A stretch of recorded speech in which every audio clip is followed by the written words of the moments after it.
The War of the Worlds by H.G. Wells. Chapter 5. The Heat Ray. After the glimpse I had had of the Martians emerging from the cylinder in which they had come to the Earth from their planet, a kind of fascination paralyzed my actions. I remained standing knee-deep in the heather, staring at the mound that hid them. I was a battleground of fear and curiosity. I did not dare to go back towards the pit, but I felt a passionate longing to peer into it. I began walking, therefore, in a big curve, seeking some point of vantage and continually looking at the sand heaps that hid these newcomers to our Earth. Once a leash of thin black whips like the arms of an octopus flashed across the sunset and was immediately withdrawn, and afterwards a thin rod rose up, joint by joint, bearing at its apex a circular disc that spun with a wobbling motion. What could be going on there? Most of the spectators had gathered in one or two groups, one a little crowd towards Woking, the other a knot of people in the direction of Chobham. Evidently they shared my mental conflict. There were few near me. One man I approached, he was, I perceived, a neighbor of mine, though I did not know his name, and accosted, but it was scarcely a time for articulate conversation. "What ugly brutes!" he said. "Good God, what ugly brutes!" He repeated this over and over again. "Did you see a man in the pit?" I said. But he made no answer to that. We became silent and stood for a time side by side, deriving, I fancy, a certain comfort in one another's company. Then I shifted my position to a little knoll that gave me the advantage of a yard or more of elevation, and when I looked for him presently, he was walking towards Woking. The sunset faded to twilight before anything further happened. The crowd far away on the left, towards Woking, seemed to grow, and I heard now a faint murmur from it. The little knot of people towards Chobham disappeared. There was scarcely an intimation of movement from the pit. It was this, as much as anything, that gave people courage, and I suppose the new arrivals from Woking also helped to restore confidence. At any rate, as the dusk came on, a slow, intermittent movement upon the sandpits began, a movement that seemed to gather force as the stillness of the evening about the cylinder remained unbroken. Vertical black figures in twos and threes would advance, stop, watch, and advance again, spreading out as they did so in a thin, irregular crescent that promised to enclose the pit in its attenuated horns. I, too, on my side began to move toward the pit. Then I saw some cabmen and others had walked boldly into the sandpits and heard the clatter of hoofs and the grind of wheels. I saw a lad trundling off the barrow of apples, and then, within 30 yards of the pit, advancing from the direction of Horsell, I noted a little black knot of men, the foremost of whom was waving a white flag. This was the deputation. There had been a hasty consultation, and since the Martians were evidently, in spite of their repulsive forms, intelligent creatures, it had been resolved to show them by approaching them with signals that we too were intelligent. Flutter, flutter went the flag, first to the right, then to the left. It was too far for me to recognize anyone there, but afterwards I learned that Ogilvy, Stent, and Henderson were with others in this attempt at communication. This little group had in its advance dragged inward, so to speak, the circumference of the now almost complete circle of people, and a number of dim black figures followed it at discrete distances. Suddenly there was a flash of light, and a quantity of luminous greenish smoke came out of the pit in 3 distinct puffs, which drove up one after the other straight into the still air.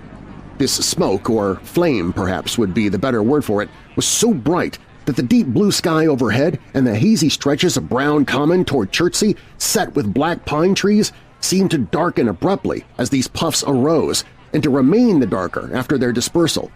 At the same time, a faint hissing sound became audible.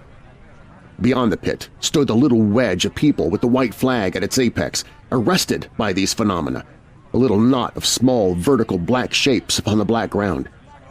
As the green smoke arose, their faces flashed out pallid green and faded again as it vanished. Then slowly the hissing passed into a humming, into a long, loud, droning noise. Slowly a humped shape rose out of the pit, and the ghost of a beam of light seemed to flicker out from it. Forthwith, flashes of actual flame, a bright glare leaping from one to another, sprang from the scattered group of men. It was as if some invisible jet impinged upon them and flashed into white flame. It was as if each man were suddenly and momentarily turned to fire. Then, by the light of their own destruction, I saw them staggering and falling, and their supporters turning to run. I stood staring, not as yet realizing that this was death leaping from man to man in that little distant crowd.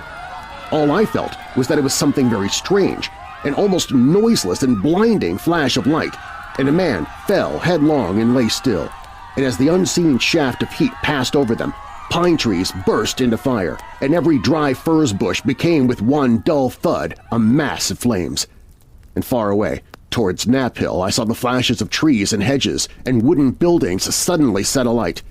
It was sweeping round swiftly and steadily, this flaming death, this invisible, inevitable sword of heat.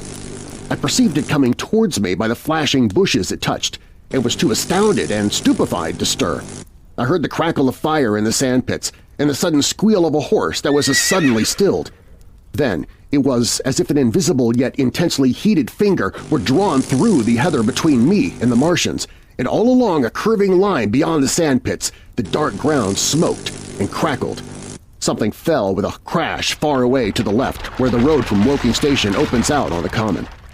Forthwith, the hissing and humming ceased, and the black dome-like object sank slowly out of sight into the pit. All of this had happened with such swiftness that I had stood motionless, dumbfounded, and dazzled by the flashes of light. Had that death swept through a full circle, it must inevitably have slain me in my surprise. But it passed and spared me, and left the night about me suddenly dark and unfamiliar. The undulating common seemed now dark, almost to blackness, except where its roadways lay gray and pale under the deep blue sky of the early night. It was dark and suddenly void of men. Overhead, the stars were mustering, and in the west the sky was still a pale, bright, almost greenish blue. The tops of the pine trees and the roofs of Horsell came out sharp and black against the western afterglow. The Martians and their appliances were altogether invisible, save for that thin mast upon which their restless mirror wobbled. Patches of bush and isolated trees here and there smoked and glowed, still, and the houses toward Woking Station were sending up spires of flame into the stillness of the evening air. Nothing was changed, save for that and a terrible astonishment. The little group of black specks with a flag of white had been swept out of existence, and the stillness of the evening, so it seemed to me, had scarcely been broken. It came to me that I was upon this dark common, helpless, unprotected, and alone. Suddenly, like a thing falling upon me from without, came fear. With an effort, I turned and began a stumbling run through the heather. The fear I felt was no rational fear, but a panic terror not only of the Martians, but of the dusk and stillness all about me. Such an extraordinary effect in unmanning me it had that I ran weeping silently as a child might do. Once I had turned, I did not dare to look back. I remembered I felt an extraordinary persuasion that I was being played with, that presently, when I was upon the very verge of safety, this mysterious death, as swift as the passage of light, would leap after me from the pit about the cylinder and strike me down. Auditory Anthology is curated and produced by me, Keith Conrad. Your narrator is Darren Marlar. Be sure to check out Darren's award-winning paranormal podcast, Weird Darkness, available at WeirdDarkness.com and your podcast app of choice. This episode is part of our Serial Sunday series, and we're sharing The War of the Worlds by H.G. Wells.